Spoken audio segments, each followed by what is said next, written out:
Alrighty, Shuttle FootyCast live from BackChat Studios, built by Grounded in season 2026. That's the Southern River Band out of Thornley. The boys going bigger and better. They'll be going with the Foo Fighters in a few months' time. I think in January, day after my birthday. If anyone wants to get me a birthday present, get me to the Southern River Band and the Foo Fighters.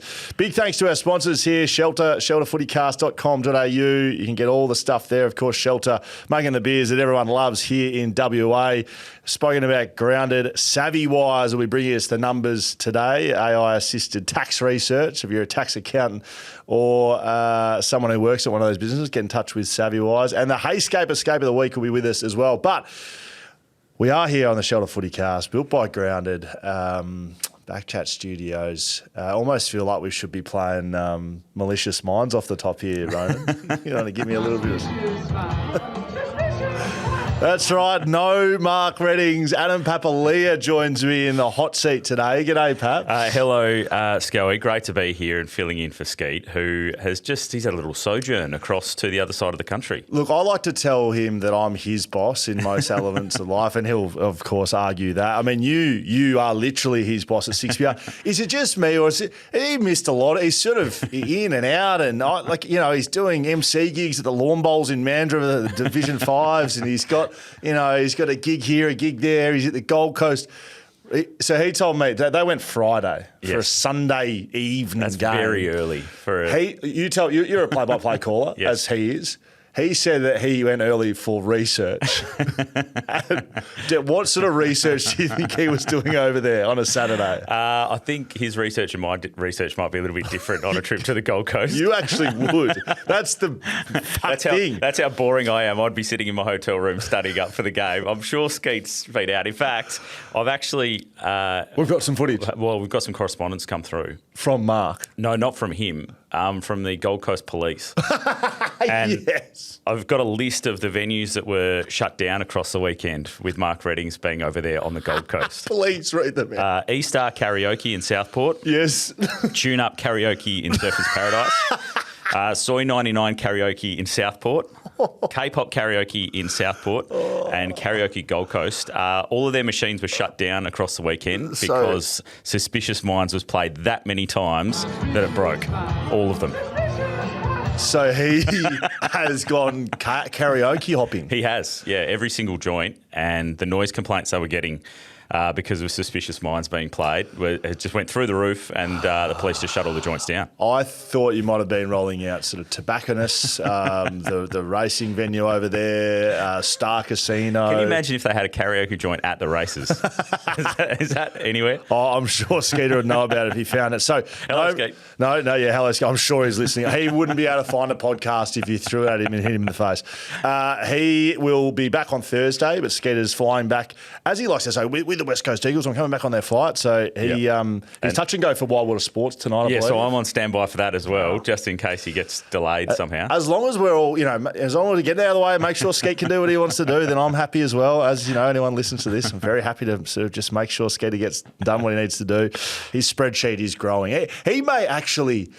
Without him here, I'm happy to absolutely talk shit behind his back. He may be the highest paid media performer in the state. Like, who would rival him? He definitely had the most gigs, I reckon. That's for sure. That's quantity. I don't know if there's, Is the ATO aware of all of these gigs? Because, he likes to avoid it. So, Basil certainly for a long time. Ryan Daniels, sort of maybe the main man in town there. But, Mark Redding's going, I think, head-to-head with him. He's probably got more gigs than Rhino. Yes. So Ryan picks and chooses his gigs. Did he go to the Gold Coast? No. He was on the Gold Coast too, yeah. Wow. When are they going to send the Fox Footy team to, I don't know, Barimbula or Tasmania? That'd be good. Geelong. Well, we're going to Bunbury, I reckon. Yeah, okay. Well, that's if I get rostered on. That's okay, let's get into some footy. Not Skeeter, Adam Papalia.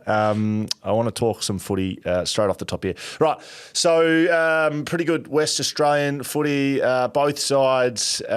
We saw them in action for the first time this year, of course, with opening round last year. And I wanted to open because I think this is probably it's one of the biggest stories out of the weekend in general. But of course, here on the Shuttle FootyCast, we like to focus a bit on Fremantle and West Coast off the top. Let's, before we even get into it, let's listen to what Justin Longmuir had to say after the game on Saturday. Well, I think anyone who's been around football would realise it's an advantage. we should all start the season the same way. There should be no competitive advantage in teams having played a game before they play another team. It just makes so much sense to people in the industry, and we've just got it. We've just got it wrong. So that's Justin Longmuir in his press conference post-game. I think if he sits down to review his performance, as his players will be as well, I think he'd probably be disappointed he got drawn into those comments. If you sort of, yeah, I don't know if that's the time of play. That's got a bit of Chris Scott after a loss about it. Likes to sort of take you down some path that's irrelevant to the fact that, I reckon flying back from Geelong, Freo will be pretty happy. Like, they took it right up to Geelong in a ground that no one wins at ever. Very winnable, should have won, could have won. And they'll fly back with not the 4 points, but I think they've sort of proven to themselves they're very much going to be competitive this year and with the very best sides. So that's probably the messaging, I think, publicly, like they would have been okay with. But instead, we're talking about whether or not opening round's an advantage for other sides, whether or not that advantage Geelong specifically against Fremantle in this set, because that's what he's saying, really, without saying it. Yeah. I just think overall he'd be disappointed he got drawn into it. Do you think he'd be happy with it? I think that's probably the strongest I've heard him on an issue like that. Yep. Directly talking to the AFL. Normally he doesn't, I guess, buy into that sort of stuff too much. But I think this has been on the agenda for Fremantle over the last 3 years when they've had this occur as an issue. And I'm pretty sure that Simon Garlick, their CEO, has taken this forward again. Listening to the whole press conference, he didn't bring it up. He was asked the question by a journo. Drawn into it, right? Well, he got asked a question about it, so he had to answer it. That's how he chose to answer it, because that's how he feels. I actually agree with him in that it is an advantage, and a lot of the clubs feel that is the case. I'm not happy with the way opening round functions right now. If you're going to keep opening round the way it is, then make sure that the teams that play opening round play against another team the week after that has already played in opening round. Right. That's a simple fix. If it will obviously have on-flow effects to the rest of the fixture, and that's not an easy thing to do. But the teams that haven't played feel like the sides that do have an advantage over them. That's not necessarily just through a fitness type of thing, but you've been able to have a hit out, you've been able to review a whole game, you've been able to address issues within the game. If you've had debutants play, they feel more settled in the second game that they're playing after the first game, which you don't have, if you're playing first up. So it's not just about running out the game. It's not just about fitness. There's, as you would know, there's a lot that goes into getting better week to week. And if you've had a hit out and a chance to address all of those things already compared to other teams, then that is an advantage. Yeah, it's very clear the AFL couldn't give a stuff about the West Coast because, and I don't mean the West Coast Eagles, I mean the West Coast of Australia. Yeah. They've given the 2 longest trips in the country to both sides off the top. Now, maybe you could argue, well, you got to do it and you got to get it out of the way. You don't have to necessarily play Geelong in Geelong round 1, which they've had twice in 3 years or twice in 2 years. In a row. Why? I don't understand why that fixture's happened. On West Coast side of things, to have them playing in an evening Sunday game on the Gold Coast, they can't get back Sunday night. You just can't do it. So just like any other team, Adelaide, any Melbourne side, any Sydney side, they would have flown back that night. But West Coast get a distinct disadvantage in staying another night. They now don't get back till this afternoon, I believe. So there's a day gone, just completely gone out of the schedule. Look, with how they're playing and how they are this year, will it make a difference between finals or probably not? But in terms of inequity in fixture, which we know exists, the fixture's never going to be equal. There's no point in even talking about that. No, but you can make it more equal. Correct. And so off the bat with trips like this for both West Australian sides, it makes no sense. Talking about no sense, opening round, we're done. We're done. So I agree with Justin Longmuir. I still stand true in saying I don't think he picked the right time. I don't think he executed that well, but I agree with him. It does come across in that instance as being a bit of sour grapes because you've just lost the game. But he was asked the question in the press conference. He addressed it, but it's not anything that Fremantle hasn't said previously. No, but if he was asked about the other things he feels strongly about, the inequity of the fixture or I don't know, something around the academies where there's a massive advantage to the northern states or something like that. In that press conference, he's probably not going to go and answer. He's probably going to go, look, I don't know how that's, he'd find a way you can answer any question however you like. So he's chosen to do that. I don't think that was the right call. The only thing I would say about that is if he got asked that question, he would have got asked that question anyway in the press conference had they won that game. Yep. And I think his answer would have been exactly the same. Okay, nice. I like that, Paps. A bit of reason to this podcast, which is very, very rare. Scott Pendlebury, 1 week. He's taking that straight to the tribunal. Never been to the tribunal. He doesn't know what it looks like. I heard him on Triple M yesterday talking about this. I was quite strong last week off the back of Harris Andrews' suspension. I felt like that was the beginning of the end for us in season 2026, that a outcome-based decision already made, because that was pure outcome. That was not made on action. And here we go, round 1, we go again. Scott Pendlebury, if you go and have a good look at this one, and which I did this morning, and I hadn't seen it. I heard Scott Pendlebury talk about it before I'd seen it. So if you go watch it, it's a stoppage. Ball gets flicked out the back. Scott Pendlebury coming from one side. Another Collingwood player coming from the other side with his opponent behind him. At the very last second, like I'm talking, there is no way to see this happening until it happens. They clash. Pendlebury's shoulder makes contact with left side of the face sort of operation. Can't recall actually the Adelaide player who he hit. It was an interesting... It doesn't actually matter. No, it was an the interesting one. Action's not a 1 week penalty, Paps. I'm sorry. Well, it is as it stands because he's been suspended for a week, yes. And we go to the tribunal. So there's a couple of things to look at here. It was graded as careless conduct, medium impact, and high contact. So they'll try and argue a couple of those things, whether it was high or not, and whether it was medium or not will be what they'll argue to try to get it down. Josh Worrell was the Crows player. The interesting thing is going to be, is it actually a bumping action there, or was it just bracing for the collision? And I think that's what they'll probably argue, is that he didn't actually try to bump him. It was unavoidable collision because it's just two players going. It's a contact sport, and there's no way he could have stopped. So he was sort of on the rub they do on Sundays on Triple M. So they were talking shit, which I enjoy. So he was sort of buying into that. But basically, Mitch Cleary put it to him and said, "You're going to challenge it." And he's like, "Yeah, we'll be challenging." And Scott said to Mitch, "Well, tell me how I get off," basically. And he said, "Well, given my knowledge of the tribunal, I think you'll have to prove that you were bracing for impact and not careless in your conduct." And Scott's answer was, "Yeah, well, I was bracing." He's never been to the tribunal. He's been given 1 week. I really would hate if this good bloke, good behaviour thing comes out. That shouldn't be a thing. We're just got to suspend on action. Yeah. How many times do I have to say this? Just suspend on the action. If the action's a 1 week, I give it 1 week. There's no way this is a 1 week penalty. This is a complete accident. He said, actually, this is the really interesting thing about it, which they probably won't take this into consideration either, but it's so relevant. He was go-to at this stoppage. He was free. He had no man on him. So he was running at full pace. How am I going with names? So Josh Worrell was on, Collingwood player, lightning fast, McCreary, curly hair, a little bit like yours, Ollie. Looks actually quite similar to you. So McCreary, he read the stoppage wrong, and he got into Scott Pendlebury's space. So they almost clashed and just missed each other, and then Worrell was right behind, and then it was just like it was a 1-2 thing that happened within a millisecond.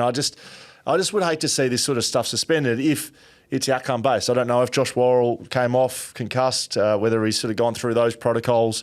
If he wasn't, well, you'd have to say that that's low impact. So they'll get the biomechanists in. They'll talk through. If I hear good bloke or good behaviour, the velocity of whether he could have stopped or not. Did he try and leave the ground a little bit? They'll be looking at all the different angles and everything. Skeeter likes to use the traffic, scenario. He always, it's the only one he has. He's like, if I was driving and I went through a red light and I hit someone, I didn't hit someone. It doesn't matter outcome or action. But if you were any sort of traffic penalty, you don't get to roll out the good behaviour thing, do you? Or do you? In actual court, I think you do. Right. You're going to take to court. Yes. Yeah. In this situation in footy, I just think I'm 100% with you on this, that there shouldn't be any discounts for not being suspended for a very long period of time. It should just be based on case by case. Is it a suspension? Is it not a suspension? Whether you've been suspended or not, then it shouldn't count at all, because it doesn't go the other way, does it? If you've been suspended a lot, you don't get an extra tax for getting suspended again, I don't believe. Maybe you get sent there, though, because you're Toby Green. Yeah, you're more likely to be in front of the tribunal. Or if you're Zach Butters and they just slap a little bit of penalty. And well, fines you do. Fines you do get more. If you get lots of fines, it starts to rack up. But in terms of like a week suspension, that doesn't happen. All right. Well done, mate. Good stuff only. Going to be a segment we're rolling out consistently here on the Shelter FootyCast. Some exciting community-based funding to come to this as well, which we're just putting in place. Yes, we're a little bit behind the eight ball. It's round 2 almost, but a lot of things coming, as well as a tipping prize, by the way. But this one here, good stuff only, looking for the best news stories of the week. If you've got a suggestion and you've got something that you don't think we've seen, you can send it in. You can send us a DM on Instagram, Shelter FootyCast. You can send us an email, footycast@backchatstudios.com.au. If you've got a good footy story from community level, from country footy that you've seen at AFL level, I'd love to see them personally. I want to highlight them. So send us an email or direct link us on Instagram. This week, look, and Ronan does a great job with these too. I'll go both ways on this. I think it's great. New 24/7 mental health hotline for all AFL and AFLW players and staff. I think that's brilliant. I think, mental health, I don't think is actually a bigger issue at the moment. I don't think it's, becoming worse and worse. We're just more aware of it. Back in the day in the 70s and 80s, people still had mental health struggles. I guess people just didn't know what they were. So I definitely think there's a bit of a, we're getting worse with our mental health. Well, no, I think there's just a better understanding of it. And, to that end, then there's better support, which is great. So this is a partnership with Converge, which is a dedicated contact with professional support across all aspects of life, and it's available for IFLW or AFL players and staff. So that's the good stuff. Great news, good stuff only, brilliant. I will say, most major industries and certainly big companies like the AFL, this should be I would say this is late to the party. If I want to get a little bit negative on it. Yeah.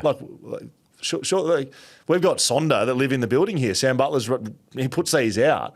I mean, I would say they're behind the eight ball, the AFL. Yeah, I'm sure they've had other things in place. I think this is just a newer model to increase it, to offer a little bit more support for those players, and I guess that encouragement to actually take up those services, as you said, it's increased a lot over recent times.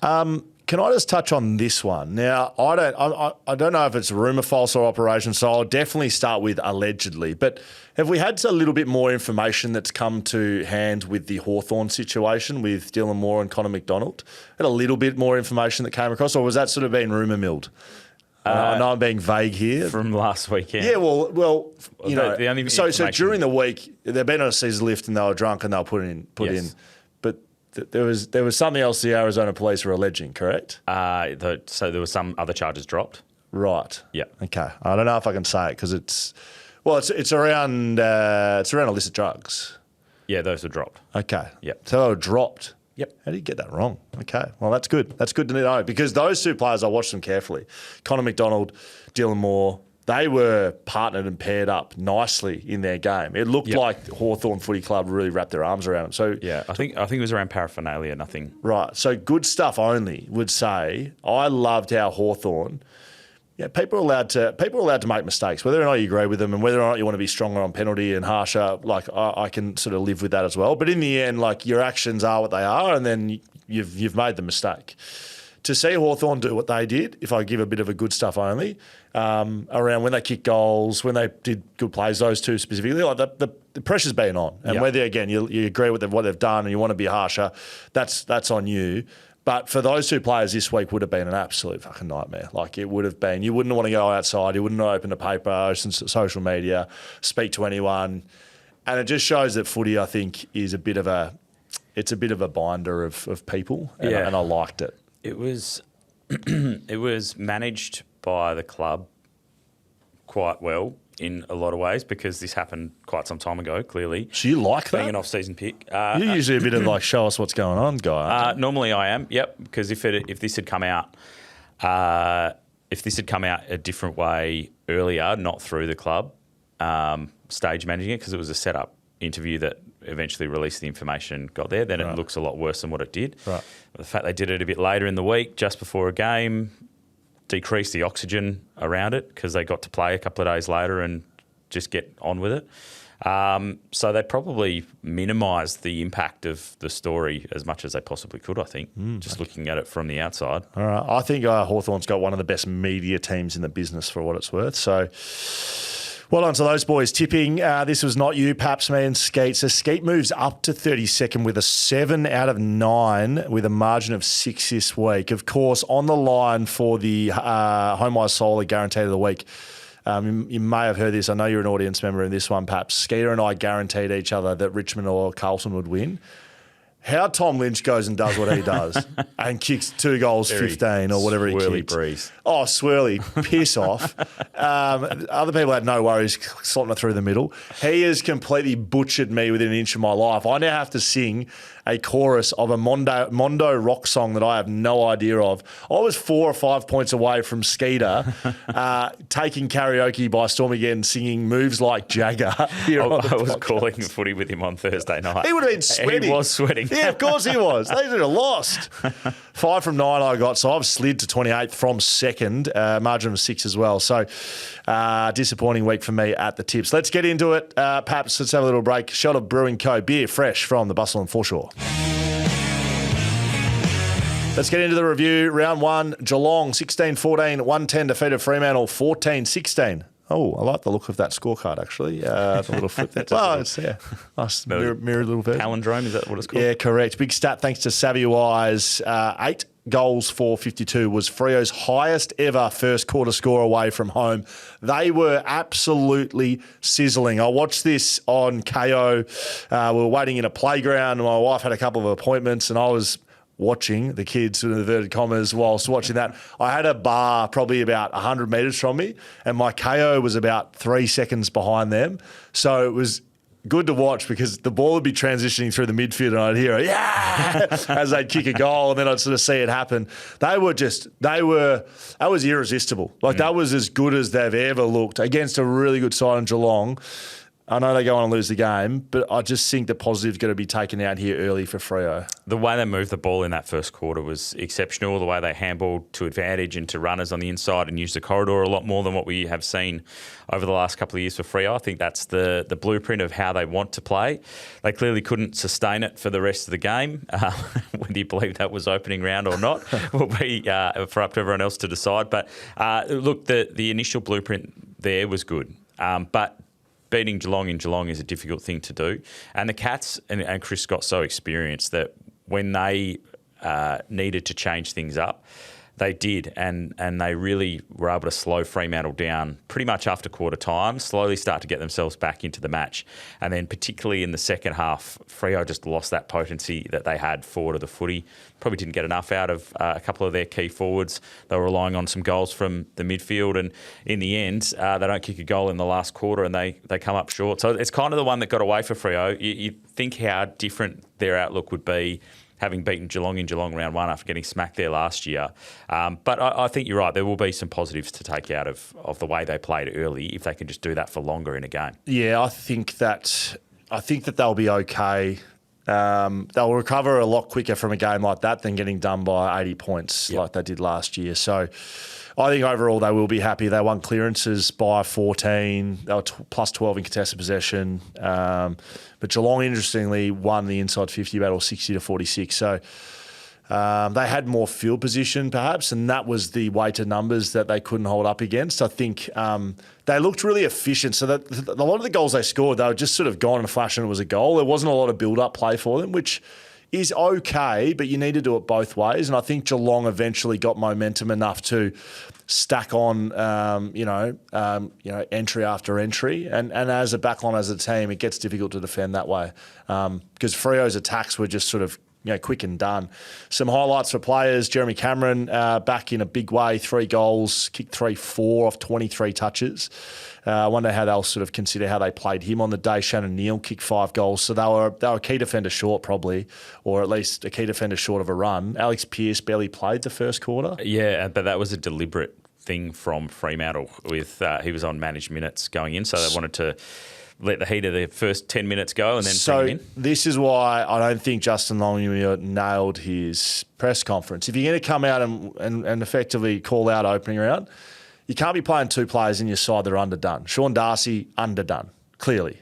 Mason Cox did not look underdone 2 weeks prior. That's a decision they've made. And Alex Pearce, their captain, is underdone. And they haven't played him for the first quarter. Clearly they started really well in the first quarter, so you might argue that they were okay. But you could also argue that having 2 players that are underdone on managed minutes affects everybody else in ways that you can't measure. Maybe Sean Darcy was okay. Maybe Alex Pearce was pretty good in how he played. But what about everyone else, the 5 more minutes that you're on the field in the first quarter? How does that affect you in the back end of the game? That's why I don't think, opening round, you got to do what you got to do. Luke Jackson, he was elite, 27 disposals, 22 hit-outs. I love that role that they've got him in. I think that's brilliant. Caleb Sarong had 30 and a goal. The other mids for Freo, like the ball-winning ability, is a bit of a worry for me. I've been on record with my dislike of the role they play Andy Brayshaw in, because they know he can, cop one for the team and, cop that. He had 14 touches and a goal. Murphy Reid, which we know they want more from. He kicked 1 goal, 3 and had 19. Then they had 3 players over 20 touches, Sarong, Jackson and Erasmus. I don't know if that's kind of the blueprint for them going forward, having 3 players over 20 touches. I'd like to see the breakdown of, and I haven't got that yet, of exactly how much time each of those players spent in the midfield, plus Hayden Young and a few of the others rolling through playing specifically that midfield role, because they were switching players in and out of there so much. It's kind of hard to gauge at times. Caleb Sarong was exceptional, as you kind of expect with him now, but he was copping a tag at times and still was brilliant, particularly forward of centre. He had a real impact setting up a couple of goals and getting on the scoreboard himself. Luke Jackson, you mentioned, was Freo's best, just the way that he went about it with in the ruck, but then that follow-up at ground level. And that's going to be the big headache for Justin Longmuir is how much time does he spend as a ruck, because they were trialling him as a pure midfielder in the pre-season. How many minutes do you give to Sean Darcy? How does that work with that extra player on the bench if you're going to play that ruck there? And do you bring Mason Cox into the team? They didn't get, unfortunately, too much out of Jai Amos. Patrick Voss didn't kick a goal. He kicked a few behinds, but still had a good intensity around the place. But what does that forward line look like for Freo? And then their ruck set up as to who's going to be that resting ruckman down there. So I still think they've got a lot of unanswered questions as to what the best mix is. They do. I loved Dudley's game. I thought he was great. Kicked 3 goals, 2. His pressure was elite. He had 4 tackles, but just he's the sort of player that I reckon as a defender, you're kind of scared when you know he's around. He's either going to, strip you, he's going to make you look silly, he's going to, if he gets the ball, he's going to step you. He sort of adds that element of perceived pressure, even if he's not getting the tackles. I thought his game was really good. It's just his physicality. For the smallest player in the AFL, he's hard at it. I just, to harp on it, if Brayshaw with 14, Young with 16 and Reid with 19, I think they're going to have a lot of games like that where who knows who wins. Maybe you get a couple of things wrong in front of goal and you lose. They've got to get more dominance out of those guys. I'll go again. I just don't think that they should be using Brayshaw as a role player. He's too good for that. Just get him in the midfield. Get him in the guts. Murphy, Reid and Hayden Young, I think you're 2 class ball users. If you want to keep them fresh, rotate them directly on ball. I think Sarong and Brayshaw are going to be your mainstays. Like, you might say that that's not a good thing for Freo, but I just think he's probably in the top 3 best players, Brayshaw, and you got him out and a half forward and playing on a wing and covering fat side stuff because he can. Like, he's a brilliant role player. He wants to do the thing for his team. I think you got to get him a little bit more selfish with what he's doing, and that might go against everything you think is a side. Luke Ryan's going to be an interesting watch over the next couple of weeks to see when or if he gets into the side. So he was left out of the round 1 side. He was ill then across the weekend, so probably wouldn't have played anyway. Right. So he didn't actually get the chance to play Waffle because he was ill. Well, he's probably not coming back. He won't be coming back this week, you wouldn't think, until he can sort of get. When's the Waffle start? I was calling Hamish Brayshaw about this. They're starting about 5 weeks. Yeah, it starts late. It's more around Easter, isn't it? Well, why? That is ridiculous. Yeah, just it's because the amount of teams in the comp, right? Shorter season. Yeah, but the shorter season is because they want to play everyone twice or whatever. Yep. Why wouldn't you have a lot of practice matches through this period? That is instead that right there for WA footy. I mean, new CEO incumbent. Yep, Brad Wera. Yeah, Brad Weir. You've got a number of new players in there now, Peter Bell being one of those. I reckon one of your biggest issues might be maybe get in line with the rest of the country. The VFL starts next week, I believe. I think the Sandful starts next week as well. The Waffle still has about 4 weeks. A couple more weeks. I'll have to check the exact date. No, it's they're well behind. There's only one thing that Brad Weir needs to do, and that's to get a team in Busso. Okay, very good. You want that on agenda? Have you spoken to Spewy about that? No, yeah, I'm just going to set up a meeting now. Get it ready to go. April 3 is the first game. Oh, goodness me. Hurry up. It's, March 16. I want to give a shout out to the Neil family from Geelong. Shannon's family? Shannon's family, because his family do a shot of tequila every time he kicks a goal. He kicked 5 on the weekend, so it would have been a very happy Saturday. They must just get loose. Wouldn't it be better if he's a backman and you say every time he kicks a goal, have a shot? I think he was saying they don't do it during the game. They save them up for after the game and then go to the pub, because they can't just carry a bottle of tequila into the you could into the venue. Just put it in a water bottle, a little pump bottle. You never would have done that, would you, Will Schofield? Don't know what you're talking about. I picked Freo, should have won. So there's another pick that I had this week that should have won. Skeet picked Cats. Good on you, Skeet. Very missionary from you, Skeet. Gold Coast. Suspicious, man. We start calling that malicious, man, after some of the malicious attacks that Jared Waitley was concerned with last week. Now, Gold Coast, West Coast, we called this one Paps together yesterday on 6PR. 20 goals, 11, 131, defeated West Coast 10-12-72. Big stat thanks to SavvyWise. West Coast won the second half by 3 points. Thank you, Roden. They did. This was a genuine game of two halves. Now, it was close. Look, I'm just pausing because they've played some pretty bad footy, but their first half was deplorable. Yeah. Again. Well, we spoke to Jake Waterman after the game on 6PR. Yeah, and I'm not. Yeah, great. And he said not up to AFL standard. And it was told by the coach. His words. Yes, and the coach cooked him at quarter time. Yep. Cooked him again at half time. Yep. So don't think I'm bashing you, Eagles fans. It was disgraceful. And if you can't see that as an Eagles fan, it's not about the young players. It's not about the inexperience or the new coach. None of that. The skill level wasn't good enough, and they were just terrible with their pressure. Gold Coast just walked through them. They were walking through tackles.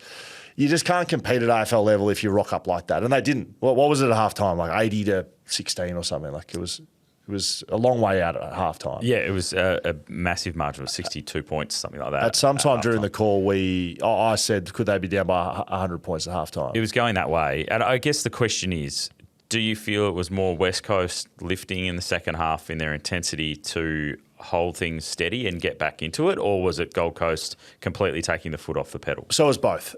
Clearly, Gold Coast went from gear 4 to maybe gear 1 or 2, and they were just cruising, and they sort of had ebbs and flows during the second half where you could see them put the foot down a bit. But as negative as I've been off the top, West Coast in the second half were really competitive. I finished that game feeling quite positive about West Coast. I think they can compete. I think they can. Challenge sides that are worse than Gold Coast. Gold Coast are probably the top 2 sides at the moment with the Western Bulldogs. So we may well have just seen first or second place playing 17th or 18th. So that's the reality. And they really fought back in the second half. I thought their pressure was better, but most of all, I thought their senior players actually stood up. For this side who is just littered with players that have no experience and some things they see they've never seen before in an AFL field. Will Dersma had one where, as a fat side winger, came to help his defence. He seeped too far off his opponent. The ball came out the other side of the stoppage and his opponent got hit up 30 metres out from goal. He'll never let that happen again in his career, but he's never seen that at AFL level. That sort of stuff you don't worry about at all. And errors that they make, he kicked a couple of flower bells, Will Dersma, which it looks like he's got it in his kit bag. But I just think that stuff's fine. In the first half, it was Duggan, it was Yo, it was Cripps, it was Cole. And most of those guys, or all of those guys are premiership players. It was a lack of Jack Graham. It was Matt Flynn getting his pants pulled down by Jared Witts, like destroyed. They're the most senior players. They're 6 most senior players, and they're missing Baker and Starcevic. If they don't play well, that's what they look like. It's not about the young players. So what happened in the second half, Duggan was one of their best players. Yo was one of their best players. Jamie Cripps was doing some nice things. Jack Graham had a massive impact. Matt Flynn competed better in the ruck. Like, That's the difference, is their senior players and how they rock up. So how does that happen when you've had a whole pre-season, you got belted in that last pre-season game against Port Adelaide and came out saying, that's not us and that's not the way we're going to play. And then first half against the Suns, that's what is dished up. Like a lot of the fans, and we had the SMS machine, a bit like Skeet's karaoke machine, just had smoke coming off it on the way through because I like the power to have that. Oh, yeah, it's on demand. It's very good. The fact that it was so poor in the first half was, I think, so deflating for the listeners that we had yesterday because they're like, well, here we go again. It's funny for us. Yeah, someone had a crack at me for thinking I was sounding too happy saying the score. I was like, I could not have been more deflated. I just want a close game and to see them play competitive footy because otherwise it's going to be a really, really long year. There was one bright spark, though. Good stuff only. For West Coast. Yeah. And he is a former Sparky, the electrician who's probably taken a pay cut to now be playing AFL, given he's come in. But Milan Murdock... again, it's how do you read this situation? It's an indictment on the football club, but it's an amazing story. You could say it because he's not been on the list 2 weeks ago. He's been overlooked mid-season draft last year, and national draft last year, and the ones before, rookie draft last year. No, I'm saying just by West Coast in this last 18-month period. Sure. And then they finally put him on the list and go, oh, actually, he's in our best 23. In 2 weeks, they've decided this, and then he's been their best player in his first game of footy. He was their best player. There's not many players on debut they're the best player. The one that I can think of, hello West Coast recruiting department, Nick Martin kicks 5 goals on debut at the MCG. He would be in similar areas. West Coast could have had him too. Mate, I'll say it. I know you don't love... mate, the stupidity and I think borderline arrogance by West Coast to not have this kid, almost man, probably man, on the list as the best player in the waffle. He's been the best player in the waffle for the last 2 or 3 years. It's not like he's out of the box going, oh, geez, he's had a good year. Hopefully he can back it up. He's just been doing the way he played, that's how he plays every game of waffle. You and I don't get to see as much waffle as I would probably like. If Skeet was sitting there, he would agree with me. Mate, he's just, he gives effort. He gives intensity. He's clean. He's hard. He's got a pretty tidy kick, and he kicks goals. He had 22 disposals, kicked 2 goals, 1, should have been 3, 5 tackles, best player on the ground for West Coast. That is an indictment on West Coast, that someone who's done a pre-season at East Fremantle comes in and is their best player. He's not like, oh, gee, that was a good debut. He's literally their best player. Jake Waterman, probably the only other player that you could have there, maybe Elliot Yeo. But those 2 boys are senior players, all Australians. Milan Murdock's come off the job. He's crawled out of a roof space and out onto the butchery up at the Metricon Stadium. I mean, you can't look at that any other way. You can. The positives are amazing. But like, that's an indictment on West Coast. That's got the shittest list ever. Like, what? I'm sorry, Paps, but how good for him and his family and brilliant. But he deserves better than that. Yeah. Like, how West Coast have not added a player like him every single year. The best player in the waffle. Charlie Constable last year. Brandon Parfitt, pretty good too. Brandon Parfitt's a premiership player at AFL level. But what? They're not better than what West Coast have? That's arrogance. Because I can guarantee you right now, those 3 players, Milan's just proved it, Parfitt and Constable would be better than half the players on West Coast list. So any other team clearly could have gone and picked him up as well, but it's more for West Coast because of the list that they've got and where they're trying to get to. And he lives down the road. And they have spoken openly about the fact that they nearly recruited him a couple of times. So I just don't understand how he gets overlooked that many times if they, 1, rated him, or 2, he can play. This has been happening forever, though, with recruitment. So is it about recruiters looking at what a player can't do or what a player isn't, in fact, if he's not tall enough? Do they just look at that and put him in a box and say... I mean, it's about the age too. Or what about the potential? What could this kid grow into? And by picking an 18-year-old as opposed to a 23, 24, yeah, correct. 25. Which is just ridiculous, especially when you're in this situation. They've got no leadership. If you watch this game closely, he kicked a goal. He was the only player moving at a forward stoppage. Like, it was, again, terrible forward craft and movement by West Coast. He was the only one moving. He was the only one to talk to Matt Flynn, who put it on a dime for him and he kicked the goal. He then went to Flynn. He then went to one of the young players. Like, he gets footy. He's a footy player. Like, it's frustrating. It frustrates the shit out of me, mate. Played a good tackle on McAndrew. But this has been happening forever. Won a 50. Yeah, correct. Yeah, that was his first kick, first goal club. Yeah. Like, thanks for coming. But like I've seen this for 20 years. They pick 17 and 18-year-olds because he might be good. Just go get a good player. Get a good player on the list. Oh, wow, he's gone on and he's been the best player on the ground. It's like it's a shock. Well, the flip side being that they selected him ahead of Tim Kelly, who they left as an emergency. Yeah, well, don't get me started on that. I've already given my cook. Dev Robertson was also pretty good. I reckon 12 tackles for the big fella on debut for West Coast. You've got to be happy with that. He showed effort. I think he showed intensity that shows he can play at the level consistently, which I think we knew. Yep. But yeah, West Coast have got a bit of work to do. But overall, after I've cooked him for recruitment and not getting him on the list earlier, I think there's a fair bit of positives to come out of that for West Coast. Yep, which there wasn't at half time, but the second half felt a little bit more optimistic about what West Coast can do. Early on, it was Christian Petrarca looked like he was going to get 10 out of the midfield and dominate. He kicked 3 in the first quarter, but again, he's probably one of those players that took the foot off the gas a little bit, but he finished with 4 goals. Ben King was kicking plenty as well. So the Suns, as much as we focused on West Coast, the Suns look like they are going to be a genuine contender this year because they've got Jamari Ugle-Hagan kicking goals in the VFL. Matt Rowell scribbling notes in the stands. Matt Rowell. Brownlow medalist. Still not there. And Jed Walter, the like, a few other players. Charlie Ballard still to come back into that lineup. Yeah, he is too. He's an excellent defender. He's probably their best interceptor defender. He's probably better than McAndrew. Yeah, and missed last year with an ACL. So Is he close? Comes back in. Yeah, played VFL. Oh, boy. So played a full game. Yeah, so the Gold Coast are stacked. Only going to get stronger. Yeah, that's amazing. Yeah, just to finally, like Job Shanahan, they need him running and with the ball in his hands more. Like he's a gun. I'm a big Job Shanahan guy. I think they need to get him more involved if possible. I really like Bo Allen going outside, showing his run and his composure in that third quarter. They tried tagging with him early. So they tried him on, I think I heard Jake say they tried him on Tuke Miller inside, didn't quite work. They were trying to go head-to-head with the Petrarca with Yo. We had to come off because managed minutes, kicked 2 goals in 2 minutes on Liam Duggan. It's all talking about the senior players. Like, it's not about the young guys, but overall, keep them coming. Milan Murdock, go and win the best and fairest. Now that would be a story.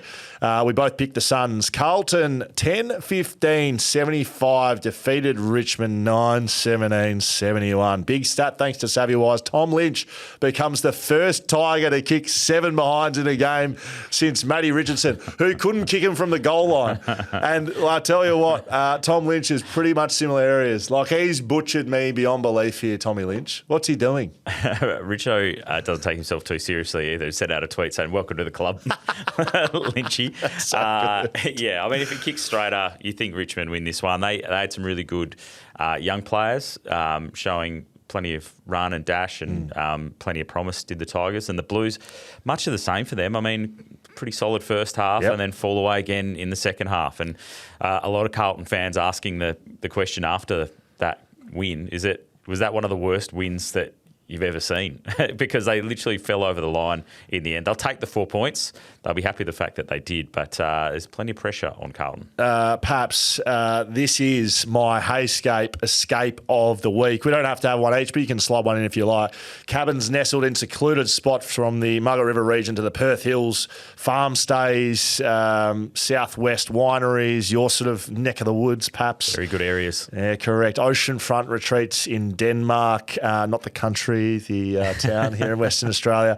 Staying with HeyScape, not just finding the perfect place for your accommodation. It's about the experience you'll find with each unique location. You can find them at heyscape.com.au. Well worth checking them out. I think perhaps this one is the escape of the week for me, the HeyScape escape of the week. For Carlton to get a win here, in a game they should have lost from all regard. They start well, you said, but they just faded and they had nothing in the second half to win. At least Michael Voss can go back to them and go, look, boys, we're off the bottom of the ladder and we've got 4 points there. If they started the season with Richmond beating them again in a similar fashion, he may be sacked before round 10. Seriously. Can you imagine the chat that I'd be having, right, and everyone would be having? But just like footy always happens, with a win, it just polishes the turd a little bit. Like it just gives you enough to go, okay, well, let's see how they are next week. We still won. Escape of the week for me, perhaps. They're into the bye this weekend as well, aren't they? Well, so just a chance to sit back and enjoy a win for 2 weeks. A bye. Do you know what I mean? Yeah. Like, what are we doing? Bye round 2. You're agreeing with me more about opening round, I reckon. I know, it's strange. It is strange. Yeah, it was I think I said to someone after the game, it wasn't too bad for a really bad game in terms of the contest because it was close and there was storylines in it and there was a lot going on. And in the end, Richmond probably should have won it, but the Blues hang on, and that's going to be pretty important 4 points for them. Carlton didn't kick a goal for about 50 minutes. Skeeter's man Jagger Smith had 32 touches. Cripps and Walsh 32 and 30 apiece. We know what they're doing. Tom Lynch was spoken about him. Carlton winning means I must sing a rendition of State of the Heart by Mondo Rock when Skeet is back on Thursday. So you didn't escape this week? No, I did not escape this week at all. My guarantee of the week from Homewise Solar was not guaranteed. So make sure you go and get some solar electricity to save yourself some money because I don't know what I'm doing. Sam, you're the pronunciation keen. What is this? Grill.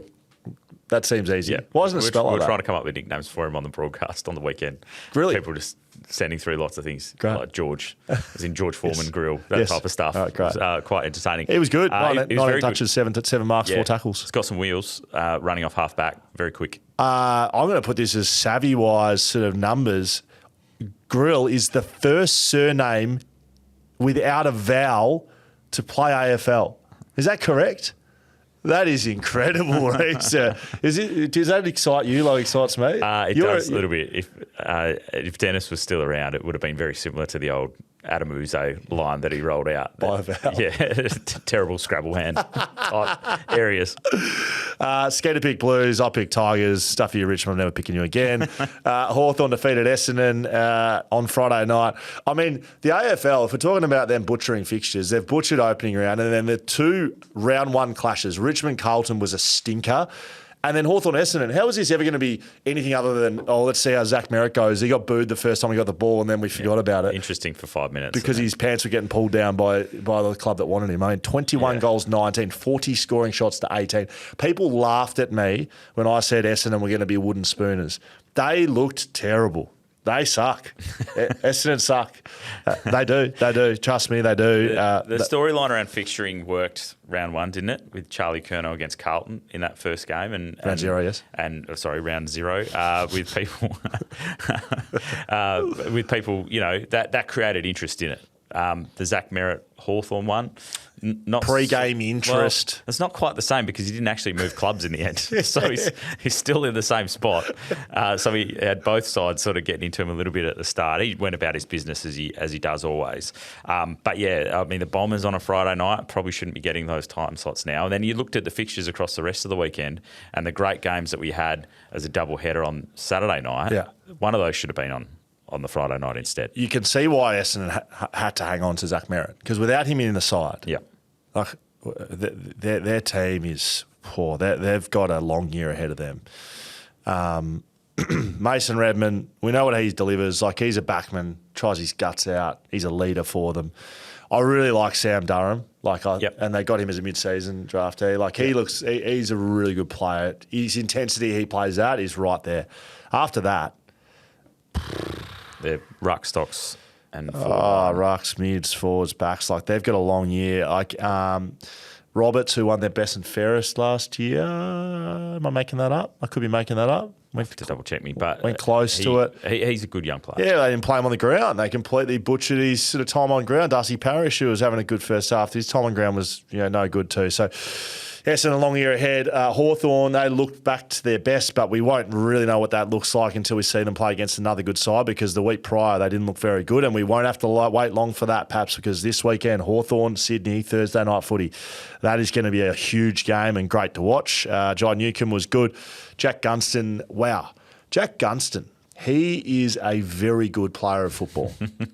He's old and he looks like he's getting better. He is. Yeah. He's crafty. He knows how to get the most out of himself at this stage of his career, and he's kicking goals, looking very strong. And I like the move of Nick Watson into the midfield. I think they needed a spark in there, and he provided it. He kicked 2 and had 24-ish somewhere there. Thought he was very good. Always busy. Kick 4, by the way. Yep. Kick 4. Like him a lot. We both picked Hawthorn. Western Bulldogs, 21-8. Nice and straight kicking. 134 defeated GWS 7-11-53. Wow. What's going on there? Paps? Scary, the Bulldogs, about what they could be this year. Yeah. The amount of talent that they've got in their side is scary, I think, to the rest of the competition, particularly with the new rules and the speed of the game. I think that's going to help the Bulldogs. And when they're playing under the roof at Marvel, they're just going to kick some big scores this year. That's exactly what they did against the Giants, who couldn't back up their great performance against Hawthorn. And I just think they had way too much scoring power, the Bulldogs. Yeah, big stat thanks to SavvyWise. The Dogs have now won the last 2 contests by VGWS by a combined 169 points with a combined 20 goals to Sam Darcy and Aaron Norton. They didn't have a lot of key defenders out there. They were missing a couple of players. The Giants are missing heaps of players, But- both in midfield and But they defence. were last week as well. Yep. I reckon last week we rolled out a stat that the Bulldogs' average winning margin at Telstra Dome is 70 points or something. Is that something like that? It Ring was your bell? like 60 over the last couple of years, and then this is only going to boost it. They're crazy on Marvel. What's the name for you when you think of that venue, Telstra Dome? That's what you go with? Yeah, did I just say that? Yeah. Well, clearly it Well, is. it's Marvel Stadium now. Oh, who I cares? just think it's interesting. Like, everyone calls it something different. Depending Some on people what call it Colonial. The sponsors. Colonial, you know, Colonial Stadium. Yeah. Telstra Dome. Yeah. Etihad Stadium. Oh, that's right. It was Etihad. Yeah, and now Marvel. Is there something else? A few different I reckon things. there was I something like else. Docklands. Yeah, there was just Docklands because they couldn't sell the naming Yeah, rights. that's where it's located. Yeah, I just think it depends on your vintage as to which sponsorship you go with correct. when you think of that venue. Colonial is probably my favourite. Colonial seems Yes. like 90s footy kind of thing. Very good. The Bulldogs dominated clearances 45-26. They just shat all over them. Aaron Norton, 6 goals. Darcy kicked 4. If those blokes are kicking 10 goals between them, they're not losing the game. If those 2 key forwards can combine for 10, they won't lose a game. I don't think that's outrageous. Bont got 6 Brownlow votes already, or Yes. 5? Which one would it? Richards might have got the 3 When? round 1.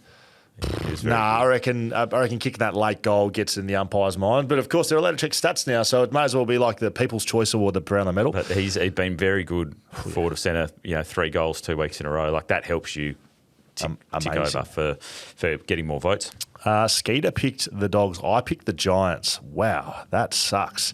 Sydney, 15 goals, 14, 104. The Bulldogs missed finals last year, They did. so they're going to have a big jump up this season. Yes. That was everyone's jumper, though, surely. Yeah. And Sydney. Them and Sydney. Yeah. Sydney, speaking of them, 15, 14, 104 defeated Brisbane, 8, 12, 60. I do like the high-scoring nature of this year's footy so far. I will say that I like that. Big stat thanks to SavvyWise. Brisbane started 2024 with 3 losses, but went on to win the flag. They've started nicely with this one as well. So 2 losses in a row now, and they are playing no one. They've got to buy. Round 3, they'll have St Kilda at Marvel Stadium, which may be a little bogey game. I'm unsure yet where St Kilda is. What do you think of this game? About the Saints? I mean, it kind of went to script, this game, I think. Brisbane had so many players out through injury and particularly through suspension through that, with Harris Andrews missing and Gardner and Zach Bailey and McCluggage out with injury. So I think this kind of went the way we were expecting. Sydney's midfield well on top, helping kick the big score. Errol Goulden's going to be the watch with that shoulder as to how significant it's going to be. And Heaney. Yeah. So they're 2 best players Yeah. with Charlie Curnow. 2 of them are injured out of this game. And we saw how much of an impact it had on Sydney last year when Errol Goulden wasn't there. So their next little run for them is going to be really interesting. No goals for Charlie Curnow. Joel Amati kicked a bag. Yep, which is they'll be happy with. Yeah. If they can get through and smash teams, especially reigning premiers Brisbane, with Charlie Curnow not having to dominate, I think they'll love that because we know Charlie Curnow is going to pop up for a few of those, but they need their others coming along. Logan McDonald still is an important part for Sydney, I think, being that guy that's able to pop up. Joel Amati, of course, in this one. Boys, has there been any news this morning on Heaney or Goulden? A little look around to see if we've got the coffins coming out for Goulden again, if he's got to go get his shoulder done, because that will not be a good sign for Sydney. Brisbane, they were okay in the midfield. I thought Neil Dunkley and Will Ashcroft were okay, but other than that, they looked pretty scratchy and probably not too much different to last year. So I think we'll just have to wait and see with them. The scarier thing about Brisbane this year is because of the wild card rounds, they need to finish 10th. and if they are going at the right time of year, they'd still be capable of winning a premiership because they are that kind of team. It doesn't matter where they are. Once they get to the finals, they know that they can get it done. Haven't heard Chris Fagan whinging about opening round. I guess that's because he played in it. Collingwood defeated Adelaide 11 goals 13-79. Defeated by Adelaide 13-15-93. Well, this is the game that goes against the opening round playing scenario because Collingwood played opening round. Adelaide didn't. Adelaide get the win in this one. So the argument I could use is Adelaide's just better than Collingwood, and it doesn't matter if they played an opening round, and Geelong could just be better than Fremantle, right? So stats overall, as we continue to have this debate, is 10-4 across the last 3 years. The sides that played in opening round against a team that didn't play opening round, 10 wins to 4. Okay, there's your big stat, thanks to SavvyWise. But most of the teams that won those games were probably the favourite going into those anyway. I love stats because you do whatever you like with them. Yeah, you tweak it however you want. Well, this is a real one. Adelaide's first win over Collingwood at the MCG since 2014. Yep. So that's a long time ago. They were pretty good around that area as well, Adelaide, from memory. Yeah. They made the grand final in 17. A big one for them. Obviously, they don't play there a lot. The Crows, but against the Magpies, it's a big win for them, big tick for them, bit of revenge for the finals last year. But they're a good team, the Crows. I think we're expecting them to be good again this year. They won a premier last year, won a lot of games. They'll have a harder draw this year, so it'll be a bit more of a test for them to try and finish in the same spot. But their team is stacked with talent. Yeah, I agree. Going and beating Collingwood at the MCG is a pretty good start to sort of say, well, we're going to be just the same side we were last year, and it wasn't just a flash in the pan. So I think that's brilliant for their list. 6 goals in less than 20 minutes after halftime basically decided this one. It was a momentum swing that the Collingwood couldn't stop, and we don't see that often from Collingwood. They're a well-drilled, well-coached, well-disciplined side that they can really stop momentum if they need to, but they couldn't against, this is the Thilthorpe, Walker, Fogarty kind of setup that they've got. Thilthorpe kicked 3, Fogarty kicked 2. Wayne Milera, he's had an injury-interrupted few years of footy, but he had 34 disposals at 94% efficiency, so he can kick the thing. We like him. And Dan Houston, I thought at the other end, looked pretty good too, 32 disposals. He's looking much more comfortable in his role at Collingwood this year. Yeah, seemed a bit lost last year, didn't he, in his first season? In terms of those numbers we were expecting him to get, a lot of people that play fantasy footy have been watching on with interest, but he's had a really strong start to the year. Roan Steele. See one of your boys, Rowan? Rowan, I think it's just Rowan. I said Rowan. Rowan. It could be Rowan. This is so it's Roan, and your name is Ronan, and you called him Rowan, and I said Rowan. Who are we talking about here? Roan Steele. Yes. Do you know him? Not personally, but he's from up our ways. He's a West Perth boy, and he only got picked up in last season's in the mid-season last year, and I thought he looked like he really belonged. 2 goals for him. Well done, young fella. We both picked the Crows to upset the Pies at the MCG. Well done to both of us. North Melbourne defeated Port Adelaide 113-67, and I think the biggest winners of the weekend, North Melbourne. You can just imagine the pickaxes and the pitchforks and the burning stakes out the front of Arden Street if they had lost this. North's first win over Port Adelaide since 2019. Their first win against Port. I mean, you could probably roll that stat out against quite a few sides for North Melbourne, thanks to SavvyWise, and just their third round 1 win in the last 10 years. Thank the Lord. Thank God. Has anyone seen Hamish Brayshaw in the last 24 hours? Because he was very up and about. I saw on socials about the shin boners. I think he was unconscious for some period of time. If you're a BackChat fan, you'll know what that means. Blood rushing somewhere that is not his head. I shouldn't have asked. He was very excited. Well, I think North fans deserve to be excited. Yeah. And I know they beat Port Adelaide, who I've got as a bottom 6 side this year. I sort of started second-guessing myself against what they did against West Coast, but kind of see why that happened. I think that it's just a good win. Like North Melbourne, get some positivity in the group. They are dying and desperate to have a winning culture. They have not had a winning culture since Wayne Carey played for them. That's a bit over the top, but you know what I mean. Like that's what they're trying to set up, and they just dominated Port Adelaide. Plus 11 in clearances, 20 plus contested possessions, 45 plus marks. They really controlled the game from start to finish. Some highlights for both sides. Sheasel had 31 5 tackles. Dylan Stevens was very good, probably their best mid, 29 and 11 marks. And Tristan Cherry, which some thought he may have a little bit of a downward turn this year because of the new ruck rules. I reckon he'll be just fine. He was one of their best players. The thing with the ruck rules is still waiting for the sample size, but we're seeing teams, if they're picking 2 rucks, one of those rucks seems to be on very managed minutes and not getting a lot of game time. Yes. But it seems like you either have to be a very tall ruck to have an impact or a very athletic ruck. Yeah. And so if you're not the tallest ruck and you used to rely more on your size to push people Jared around. Which would fall in the... He's the very tall. All right. He's just tall. He's very tall. Okay. Yeah. So he's got the tallness. So he's got the reach to win the hit-outs. But if you're one of those rucks that used to use your size to wrestle a bit more, yes, you're going to have to get crafty with what you're doing because... Lloyd Meek? Sean Darcy type. It's probably the ones that fit into that category. That they're going to have to find different ways to be impactful this year. We both picked Port Adelaide, so no idea what we're doing. Melbourne, 18-12, 120, defeated St Kilda, 15-17, 107. High-scoring affair. This one was close the entire game. At stages late, it looked like St Kilda were going to do what they did last year, of course, in the Nazaya Wanganeen Millera. He was on the bench. Well... They couldn't get him on to actually have that impact. He started on the bench for the first 6 minutes of the last quarter. I don't get that. He kicked a goal in the last, came to the bench again. He was verbaling the bench, saying, "Why are you taking me off?" Look, I'm not a kick a goal. Why is he coming off guy? You know I'm not. That's just how rotations work. However, when the game is on the line, there is really, honestly, not much difference between him sitting in the goal square and him sitting on the bench. Just knowing what, and it's him in particular. If you're talking about another midfielder, like, I don't know, like a Hayden Young, or, you know, he needs to sit down, get his hamstrings rubbed because he tears them by looking at him. Nazaya Wanganeen Millera just does freakish things. So I don't understand. If you're going to give him a 6-minute break at the start of the quarter, he's just playing the whole thing. Well, he was in that miracle game last year that burnt Melbourne, and it didn't happen this time. So this is a great win for the D's. Yep. Like, I think everyone's a bit unsure as to what they are going to be this year. They come to Perth to play Freo this weekend, so it's going to be another big game for them. But a couple of their young guys look really good.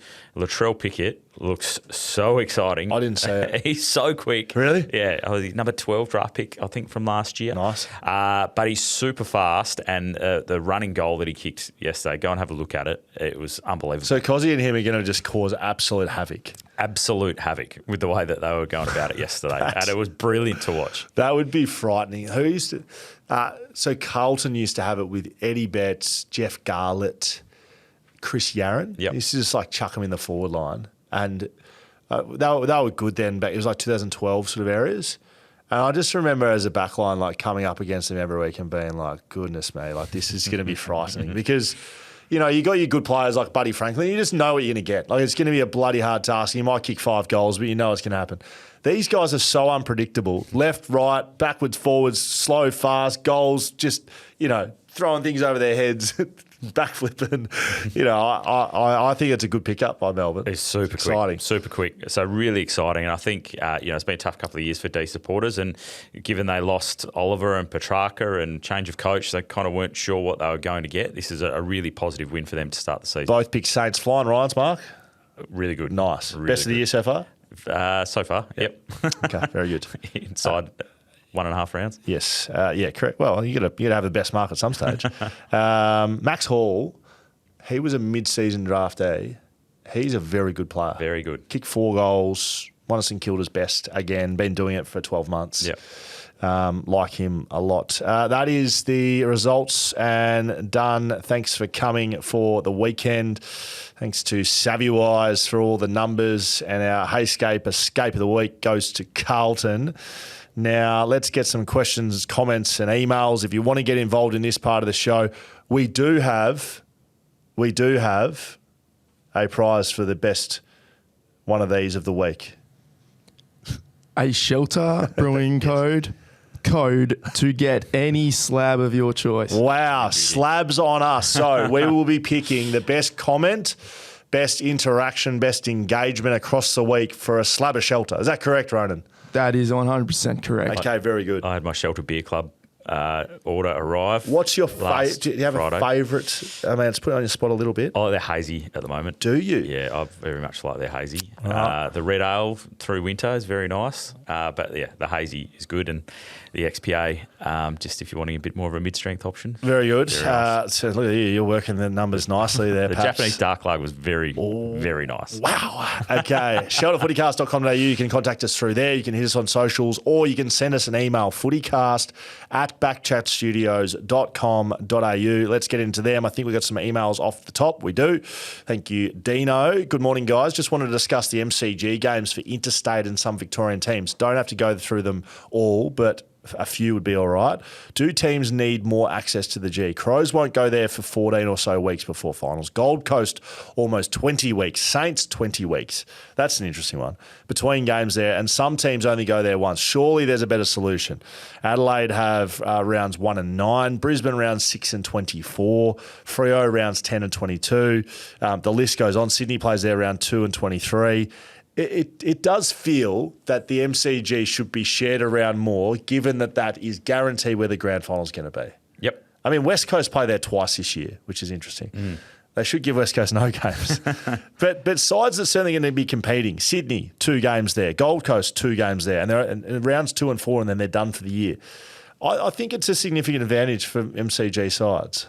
It is. How did you feel about it when you were playing? Well, we wanted to play there more. I mean, they built a bloody another oval at Lathlane to replicate the size of the MCG. The lucky thing is, with Optus Stadium coming in, it feels like the MCG now. Subiaco Oval just felt so different, whereas Optus Stadium feels pretty comparable. So not as much of a disadvantage. I just think that they should be doing it. I don't know.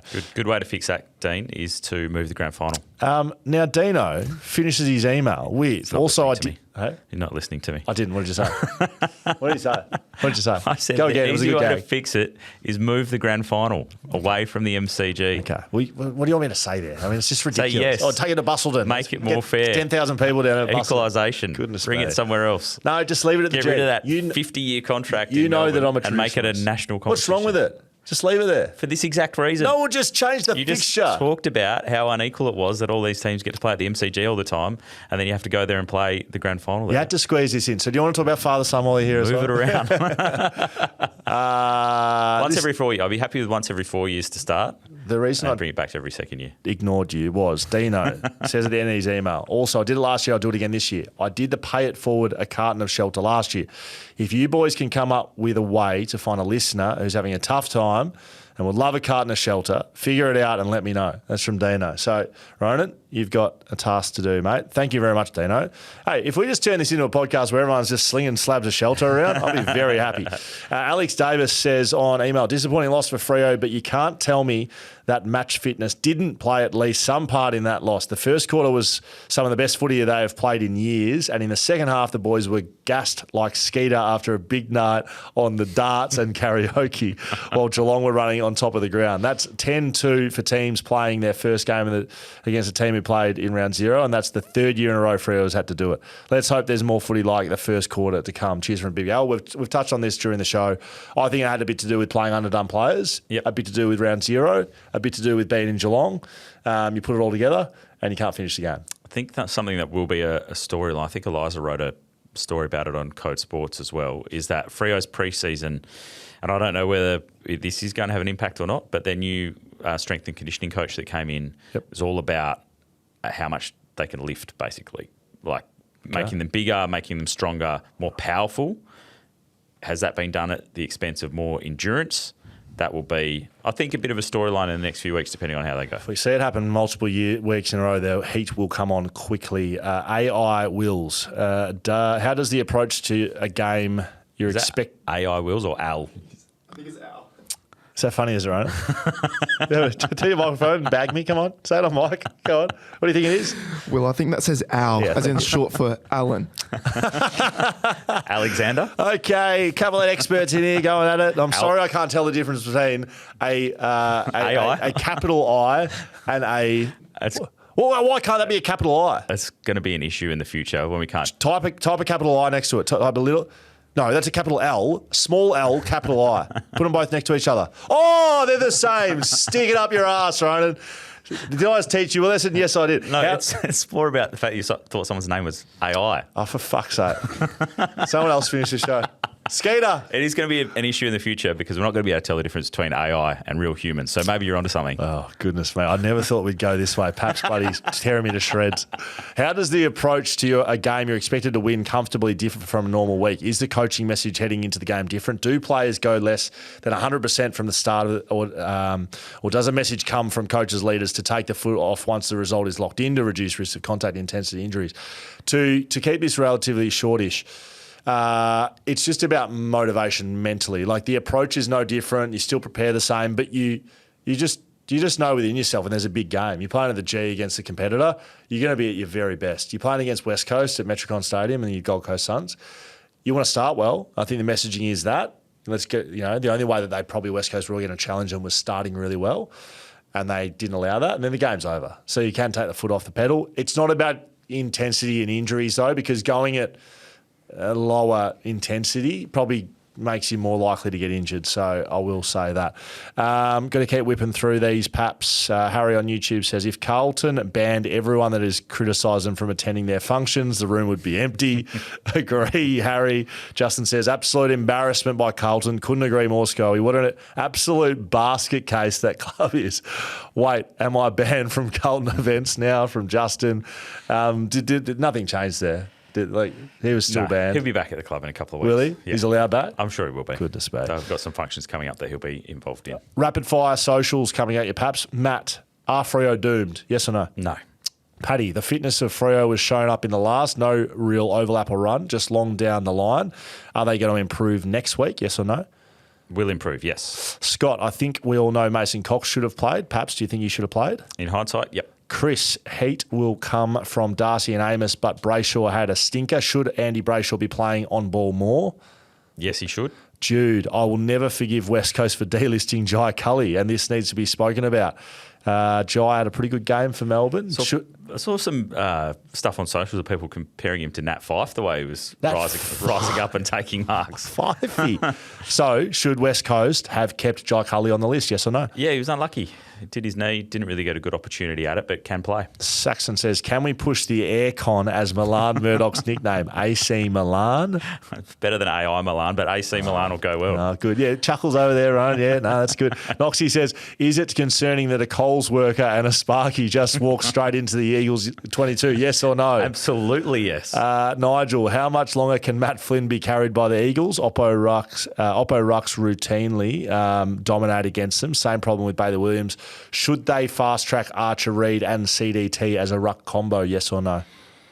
Can they fast-track them? I'm not sure. Should they? Should they? Yes or no? Probably. I'm not sure. Yes or Probably. no? Again, I said it before, rucks, you either need to be super tall or super athletic. So they should go with... The super tall and super athletic rucks. So they should transition to that combo over Matt Flynn. Just say yes, it's fine, mate. Yeah, but Bailey Williams is injured at the moment, so he's sort of out of the conversation. Jeez, you struggle to say yes or no. I'll tell you what. Someone call the clubs. Paps hates. I'm getting there. Pat personally hates Matt Flynn. Are we surprised though that he got beaten by Jared Woods because it happened in round one last year? And I reckon he got dropped from it. I was thinking that. I wasn't confident enough to say it, but exactly the same thing happened. Exactly the same thing happened round one last year. I'd like to see them back him in. And the last one, Paps, and this is not a yes or no. This is a yes from me. Ryan says, can Paps sing Suspicious Minds? Yes, I can, and it would be better than Skeet. Will I? No. Well, let's finish with this. Very good, Paps. You've been brilliant as always. Thanks for coming off the bench, mate. Thank you, mate. I need several shelters to start singing on this podcast. All right. Well, by the end of the year, you will be hearing Adam Papalia sing Malicious Minds, which will be great to hear. Thanks to our sponsors, Shelter, shelterbrewing.com.au. You want to pass some slabs on to some other people? Go on to shelterbrewing.com.au and do that. Grounded, of course, bringing us these studios. SavvyWise for our numbers and HeyScape Escape of the Week. Paps, final words to finish? Tune into the Footy Interchange on Tuesdays. Nice. See you there.